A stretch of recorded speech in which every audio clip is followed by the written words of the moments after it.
열왕기상 10장 1절에서 13절까지 말씀을 살펴보도록 하겠습니다. 오늘 본문은 솔로몬에게 지혜와 부와 명성도 주시겠다고 약속하신 하나님의 약속이 어떻게 성취되었는지를 보여준과 동시에 솔로몬 왕국 번영의 최정점을 소개합니다. 1절에서 3절은 스바 여왕의 방문과 시험에 대해 언급합니다. 스바 여왕은 솔로몬의 지혜에 대한 명성을 듣고 수많은 수행원들을 거느리고 향품과 많은 양의 금과 보석들을 낙타에 실어 솔로몬에게 찾아옵니다. 스바라고 하는 지역은 현재 예멘으로 추측됩니다. 서남 아라비아와 북아프리카의 부유한 나라요, 향유와 금과 보석으로 유명한 나라입니다. 성경은 스바 여왕의 방문 목적을 솔로몬의 명성을 듣고 어려운 문제로 그를 시험하고자 함이라라고 말씀하고 있습니다. 한 나라의 여왕이 본국을 떠나 먼 거리를 마다하지 않고 올 정도면 해상무역으로 소문난 솔로몬과 우호적인 관계를 맺기 위함도 있었을 것입니다. 강대국인 유다와의 정치, 외교, 상업 등의 협력적 외교를 수립하려는 의도를 가지고 찾아온 것입니다. 1절은 솔로몬의 명성을 여호와의 이름으로 말미암은 명성이라고 소개합니다. 솔로몬의 지혜는 타고난 지혜이거나 노력하여 쌓아 올린 명성이 아니라 여호와의 은혜를 덧입은 명성이었습니다. 예루살렘에 도착한 여왕은 솔로몬에게 물어보고 싶은 모든 것을 물어보았고 솔로몬은 어떤 질문이든지 막힘없이 대답하며 그 명성을 확인시켜 주었습니다.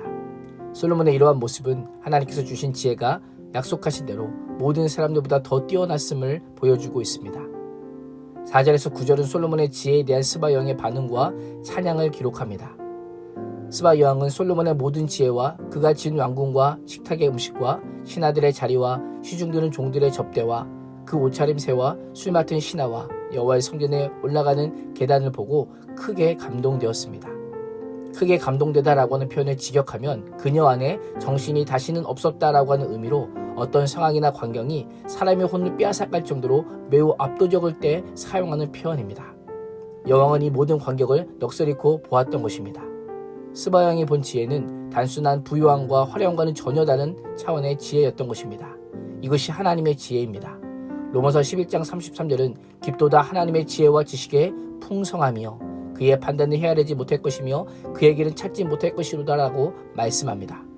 사도 바울은 하나님의 지혜에 여인처럼 감격하여 이는 만물이 주에게서 나오고 주로 말미암고 주에게로 돌아갑니다. 그에게 영광이 세세히 있을지어다 라고 하면서 하나님의 지혜와 지식을 찬양하며 마지막에 결국 하나님께 영광을 올려드립니다. 여왕은 자신이 고국에서 들었던 솔로몬의 지혜에 대한 소문이 사실임을 확증하며 직접 보니 솔로몬의 지혜와 복이 상상 이상이었다라고 고백합니다. 보통 소문은 실제보다 과장되기 마련이지만 솔로몬의 경우는 정반대로 소문이 사실보다 못했던 것입니다. 8절에서는 솔로몬과 함께하며 곁에서 계속 그 지혜를 들을 수 있는 신하들을 복되도라고 칭송하며 솔로몬 옆에서 그 지혜를 듣고 싶은 자신의 아쉬운 마음을 우회적으로 표현하고 있습니다. 하나님의 지혜의 특징은 나 혼자만 그 지혜를 누리는 것이 아니라 나와 함께하는 사람들도 그 지혜의 수혜자가 되는 것입니다. 내가 하나님의 지혜를 누리면 가족과 친척, 이웃사람들과 사랑방 식구에게 그 은혜가 흘러가게 된다라는 것입니다. 오늘부터 추석 명절 연휴가 시작됩니다. 가족, 친지들에게 하나님께 받은 은혜와 지혜를 나누고 흘려보내므로 만나게 되는 모든 분들이 하나님의 지혜를, 하나님의 복을 함께 누릴 수 있기를 축복합니다. 솔로몬의 지혜에 대한 스바 여왕의 칭송은 여호와 하나님을 찬양하는 것으로 이어집니다. 하나님의 왕을 기뻐하사 왕을 이스라엘의 왕제에 앉히셨다라고 말하고 있습니다. 사실 이 말은 틀린 말입니다. 하나님께서 솔로몬을 기뻐하셨다면 솔로몬이 지혜롭기 때문이 아니라 다윗과의 언약을 기억하신 것이요 하나님의 은혜로 왕이 된 것입니다.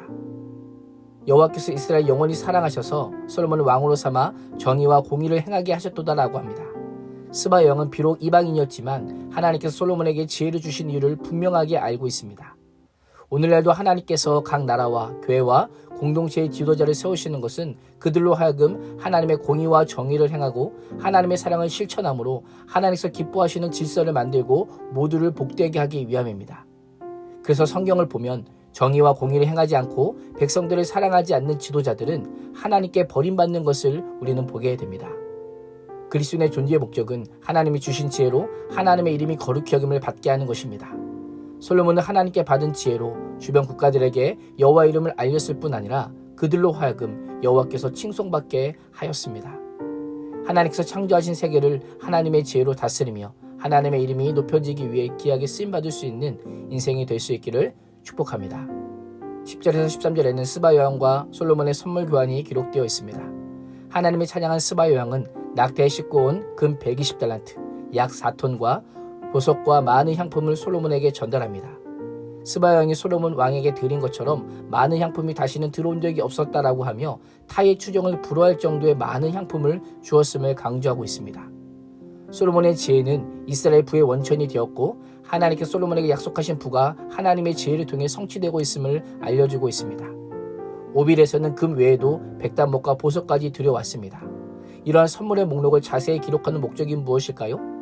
솔로몬의 부와 화려함과 명성이 역사상 최고였음을 강조하기 위함입니다. 오늘 하루도 하나님께서 주신 지혜로 하나님의 이름을 높이는 데 사용할 뿐만 아니라 세상을 복되게 하는 데 사용함으로 하나님의 영광을 선포하는 복의 통로가 될 수 있기를 주님의 이름으로 축복합니다. 기도하겠습니다. 하나님, 이스라엘의 부와 화려함과 명성이 모두 하나님께서 베푸신 지혜의 선물임을 알게 하심에 감사합니다. 오늘도 나의 지식과 지혜를 자랑하지 않게 해주시고 하나님의 이름과 하나님의 영화롭게 하는 데 귀하게 쓰임받는 복의 통로 되게 하여 주옵소서. 예수님의 이름으로 기도합니다. 아멘.